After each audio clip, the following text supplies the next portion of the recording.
ఈరోజు మనము adult vaccination గురించి తెలుసుకుందాం. This is doctor Neelima, Ootukuri hospital, Guntur. ఒక పేషెంట్ నిన్న వ్యాక్సినేషన్ కోసం వచ్చి పెద్దోళ్ళకు కూడా వ్యాక్సిన్స్ ఉంటాయా అని ఆశ్చర్యపోయినప్పుడు నాకు అర్థమైంది మన పీపుల్కి అడల్ట్ వ్యాక్సినేషన్ గురించి ఎంత అవగాహన తక్కువగా ఉందా. ఇందులో ముఖ్యమైనవి ఫ్లూ వ్యాక్సిన్. ఇది మనం ఎవ్రీ ఇయర్ తీసుకోవాలి. ఇది మనకి సీజనల్ ఫ్లూ నుంచి మనల్ని మనం కాపాడుతుంది.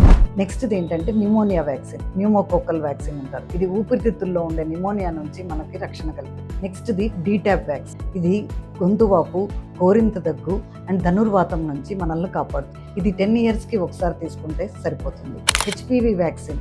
ఇది ప్రపంచంలోనే ఒకటే ఏకైక క్యాన్సర్ వ్యాక్సిన్. ఇది మనకు సర్వైకల్ క్యాన్సర్ వ్యాక్సిన్ నుంచి మనల్ని కాపాడుతుంది.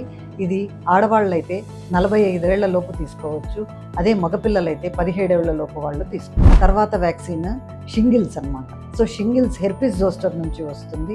ఇది ఎక్స్క్రూషియేటింగ్ నర్వ్ పెయిన్ వస్తుంది. దీన్ని మనం చల్ది కానీ సర్పి కానీ అని మనం తెలుగులో అంటారు. Hepatitis A, hepatitis B. ఇది మనకు లివర్ ఇన్ఫెక్షన్స్, పచ్చకామర్లు రాకుండా కాపాడుతుంది. ఇంకొకటి ఎంఎంఆర్ వ్యాక్సిన్. ఇది తడపర, రుబెల్లా ఇన్ఫెక్షన్ అండ్ గవదబిల్లల నుంచి మనల్ని కాపాడుతుంది. ఫస్ట్ ఇవి ఉన్నాయని మనం తెలుసుకుంటే మీ డాక్టర్ గారిని సంప్రదించి మీ వయస్సు, మీ లైఫ్ స్టైల్ అండ్ మీ అండర్లైన్ కండిషన్స్ని బట్టి మనము వాటిని చేయించుకోవచ్చు.